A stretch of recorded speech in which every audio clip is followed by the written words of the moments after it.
Welcome to the advice video. So today, as I said, I'm going to do an advice video for all the HSFY students, HSFY first year student in University of Otago, and also those doing pre-med around the world as well, because I think it applies pretty much the same as other pre-med. So from that, I've done that last year, and now I'm a second year med student. And those who don't know me, hi, I'm Yoon. I usually take vlogs, and it's really awkward for me to do this advice video where I'm just going to talk. So I'm just going to cover my face because it's very awkward for me as well to just talk to a camera. First advice, biggest one, don't compare yourself to others. I think this is the biggest thing that you guys will be like, oh, that's not a big deal, but it will come up to a big deal at the end. The course you're getting into is competitive, so there's so many others that want to get in to that course, and then you'll have a moment at least once where you look at where you're positioned at and where others are, and then you just start comparing yourself with others, and then just lose your self-esteem. But do not do that. Do not compare yourself with others. I think that's a really big thing, because if you start comparing yourself with others, you'll never catch up to a point where you're at, and then it's just gonna be terrible for you. It's just gonna go downhill, and you'll be like, oh, I'm not doing well, I'm not doing best, and it's not gonna make you feel better anything, and it won't add something good to your, to grade in general. But in reality, peer pressure will exist, but try to use them so it benefits you, not comparing yourself to others. So this is an advice from my friend. What she said is, I studied better than her, and then she used that as a benefit rather than comparing herself to me. So she said, she used me to get better on her grade. So you don't compare, you take benefit from them if they're better than you. Like, you use them to make you better. Second one, this one's more emphasis on the early study of pre-med. So same one for health science, and I guess first years for other pre-med courses. But find your own study method. Everybody has different study method. So someone that works for other people might not work for you. What I mean is, basically, if someone just memorizes by just writing down their notes, if you do the same, it might not be efficient, or it might not give you the best grade as possible compared to the other person that's doing like that. So you have to find your own study method that works efficient, which is important that it's efficient, because pre-med and also health science first year, your time is limited. You have a limit of time. You can't study 24/7 every single day. That's impossible. Your health routine will definitely be destroyed. So it's really important that you just have your own study method that works for you and efficient for you to keep on doing it, and then you get better. You get better on that grade if you have your own one rather than following someone else's, and it might not work for you. And being honest, it is terrifying to change your study method. It is terrific. I can tell you this because I changed mine as well in the middle. But it's better for you when you change it early and try to figure out what's best for you first. So try to do that as early as possible, preferably semester 1, so you kind of figure out what you can do for the rest of the year. From my experience, I had different study method for each paper as well, because in semester 2, I did the same thing for semester 1 for all the courses, all the papers, but semester 2, it got a bit hard when I had interview, application, and everything overload, too much pressure going on with me, so I didn't have enough time to do all my notes, so some of them I wrote it straight to my Anki, didn't write any notes on it, just did the notes in the lecture and straight to flashcards. And for other paper, I just typed up notes on computer rather than just writing down the notes, and then I did a few of the flashcards as well. It's I did mix and match depending on what works for what. Tip number 3, try to avoid burnout. Well, I say this, being honest, you can't avoid burnout. It happens too often. You have too many things going on. It will happen at least once. But if it happens, try to recover it quickly from it. But try to also avoid it at the same time. So I think the best way, well, people say that just keep on continue your study on top and then just recall every single week. It didn't work for me because I'm more like you have to be on the spot, and then you have to be on the spot for me to just be stressed and then start learning through quickly. So for me, it's just not the best way, but I'm really good at just doing it a few weeks before exam time. But don't do that. That might not work for you, as I said, different study method. But my best way to avoiding burnouts, I feel like, not just doing flashcards all the time or just recalling, go through notes every single week. Rather than that, I think my biggest one is try to find your way of relieving stress or getting rid of the stress, because stress is a big thing that puts on you. You will have so much pressure in a year. Comparing yourself is one thing that will put pressure on you. You'll see others and you'll see yourself. There's too much pressure going on. You have interviews, applications, you have exam results, grades, everything coming out. So you have a lot of stress going on and because of the pressure you have. So you have to find your own way of relieving that stress. Okay, tip number 4.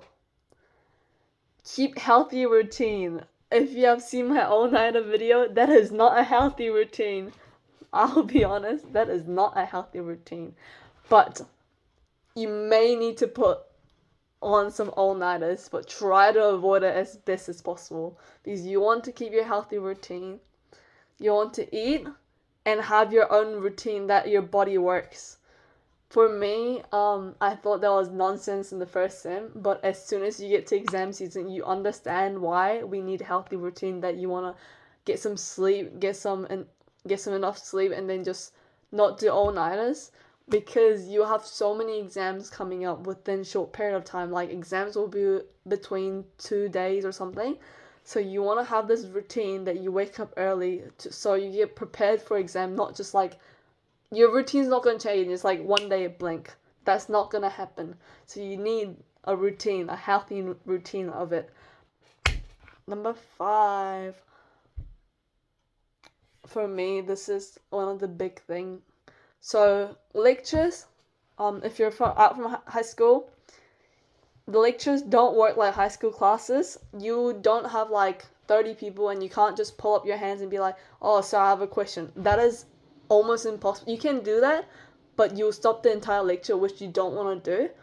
So it's not like that easy to get in touch with lecturer, I would say, because it's not like teacher student high school level. So it's pretty advanced from it.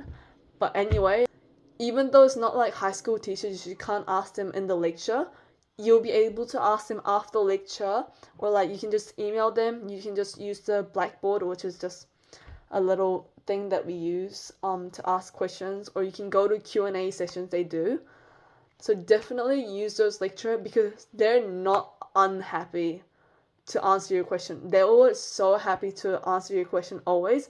Even though they're really bad lecturers, if you ask them question, if you're confused because their lectures were like very confusing for you when you went to them, they will answer very good, because you're like more like 1-to-1 when you're in Q&A sessions, rather than like 1,000 people versus one. So the lecturer will tell you more specifically and what you want to know as well. So use those lecturers. They get paid for you. And also use the lab demonstrators. So lab demonstrator will be in each of your labs. You can ask them any questions. You have 3 hours, but most of them will finish in 2 hours, be honest. But you can use them as much as you want, so they can confirm you with the stuff that you're unsure about as well. And tip number 6, enjoy your first year. So it may not work for those that are already in the pre-med course, but for health science first year students, you guys are in first year, out from high school or out from gap years. Enjoy that first year. You you won't be first year again. You can't have the same experience. You won't be able to have it anyway. So enjoy that first year. Tip number 7, last one. Do not cram every course content in your brain like a day before. You will not be able to cram everything a day before or a week before. That is impossible in terms of the amount we have as a pre-med or health sci first year students. There's too much content. Whatever you came out from high school, it is multiplied like a lot from that content amount. So do not cram. You won't be able to put in. You think you can. You won't be able to put in that amount of content in a week or in just a month without even learning it from the beginning. If you just think, oh, I can do it later, if you just write down brief notes and you went to lecture, you may be able to recall it rather than just starting from nothing. But if you didn't do that, you can't cram it. You won't be able to watch all the lectures in a week. That's impossible.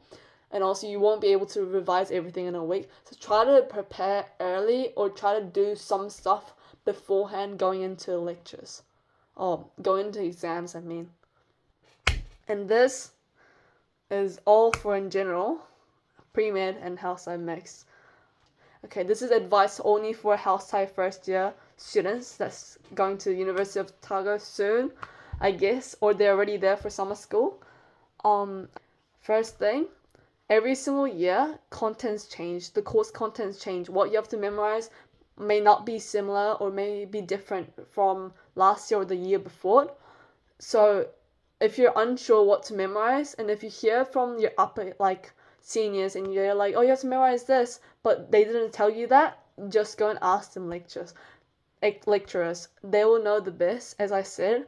And then contents do change, so don't feel like, oh, your seniors know everything that you have to know this year. And second one, trust your friends, but also not fully. So your friends are also competing to get into the competitive course.